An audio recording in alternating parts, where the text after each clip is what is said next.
Aujourd'hui, je tiens absolument à partager avec toi 4 points pour t'aider à atteindre enfin cette liberté en anglais. Point numéro 1, tu n'es pas nul, ou du moins t'es pas le plus nul. Faut absolument que tu t'enlèves ça de la tête. Tu vas me dire oui, mais Michoko, tu comprends pas, je suis vraiment pas douée en anglais, ça fait 10 ans que je rame, mon accent il ressemble à rien.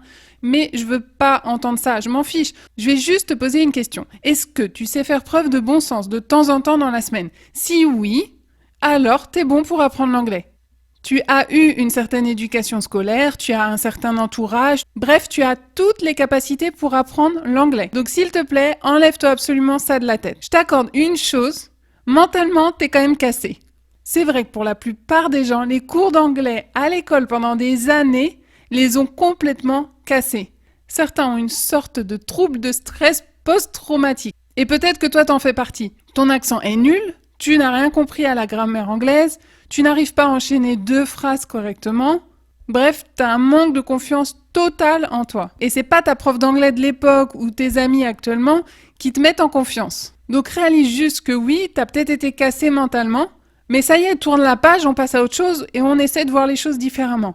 Donc arrête de faire croire que le fait que ton accent soit pourri et que tu saches pas parler anglais, c'est quelque chose de cool. Sors de cette image. Au contraire, donne-toi l'image du gars ou de la nana qui sait vraiment bien parler anglais, qui fait genre son accent, c'est un accent ricain, et joue sur ça avec un peu d'autodérision, de l'humour, comme ça tu te ridiculises quand même pas trop.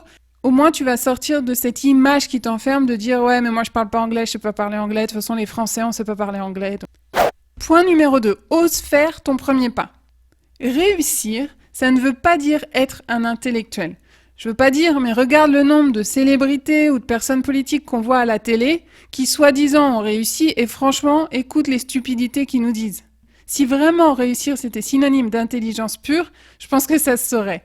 Encore une fois, l'idée c'est juste d'avoir du bon sens et de savoir te remettre un minimum en cause. Si t'as ça, tu sauras réussir. Parce que réussir dans la vie, c'est surtout savoir se lancer. C'est faire des choses, créer, faire des erreurs, se tromper, se relever, ajuster ce qu'on a fait et recommencer. Réussir, c'est savoir être pragmatique, réaliste. C'est savoir apprendre l'anglais pratique, l'anglais des séries, des films, des livres, des discussions entre amis, en soirée. C'est pas celui du livre de grammaire qui date d'il y a 20 ans. Franchement, les verbes irréguliers, moi ça fait plus de 10 ans que je vis et que je travaille à l'étranger. Il y a des verbes irréguliers, j'ai jamais vu de ma vie. Alors peut-être évidemment, je suis pas dans tel ou tel domaine précis, j'ai pas lu tel bouquin littéraire. Évidemment, c'est important d'avoir les bases, mais ça fait pas tout. On s'en fiche de ton accent en anglais, on s'en fiche si la règle tu l'as mal appliquée. C'est pas grave. Moi, ce que je veux, c'est que tu comprennes l'anglais des séries, des films, des discussions entre amis. C'est cet anglais, moi, que je veux que tu comprennes. Et c'est cet anglais que je veux que tu parles. Et pour apprendre cet anglais de tous les jours, il faut que tu arrives à intégrer cet anglais dans ta routine à toi. Donc il faut que tu en fasses, numéro 3, il faut que tu en fasses un plaisir. On a tous 24 heures par jour et pourtant on est tous toujours débordés. C'est pas en calant 1 heure de cours particulier tous les soirs que tu vas y arriver. Ce sera bien si tu peux le faire, mais c'est pas la réalité de nombreuses personnes. Donc là, le but, c'est d'analyser un peu tes habitudes et de voir où est-ce que tu peux intégrer l'anglais.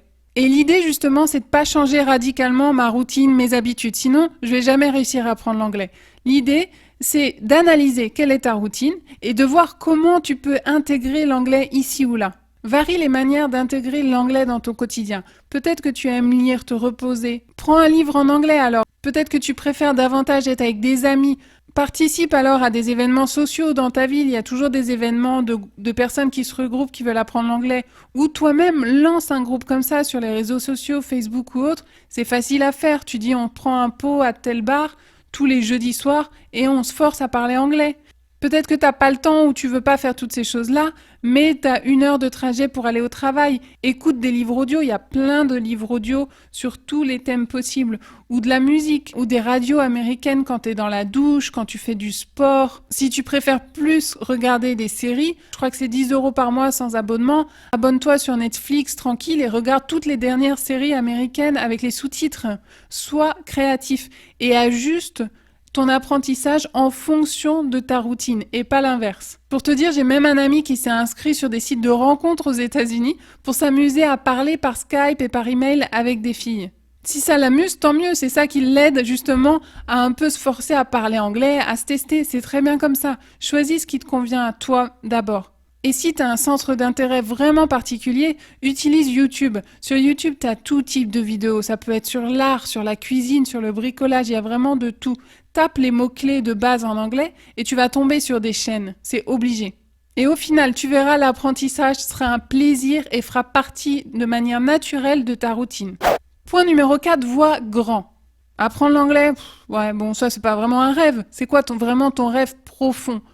Est-ce que c'est de voyager seul en Australie? Est-ce que c'est de faire un stage ou d'avoir un nouveau job à New York? Avoir une promotion pour être en charge d'une équipe internationale tout en restant en France? C'est quoi ce projet qui vraiment te donne la force et te fait rêver à chaque fois que tu y penses? Aujourd'hui, avec Internet et avec ce capitalisme mondial, on a quand même des opportunités énormes. Donc force-toi à voir grand. Il y a une citation qui me plaît beaucoup et qui pour moi a toujours marché, c'est « Vise toujours la lune, si tu ne l'atteins pas, tu atterriras toujours dans les étoiles ». Et c'est vrai, vise grand, et même si tu n'atteins pas cet objectif, ton plan A, t'auras le plan B qui sera déjà beaucoup mieux que si tu n'avais pas eu d'objectif. Crée la vie dont tu rêves, la vie que tu veux vraiment avoir. L'apprentissage de l'anglais, c'est juste un outil pour y arriver. Maintenant, il faut que tu sois régulier ou régulière. Moi, je t'avoue qu'à l'époque, je mangeais beaucoup de chocolat, de sucre, des fast-food. C'est pas les peu de fois où je mangeais une salade, c'est pas ça qui faisait beaucoup de différence sur mes hanches. L'anglais, c'est pareil. C'est pas parce que tu vas t'y mettre une fois par mois que ça va faire une grosse différence.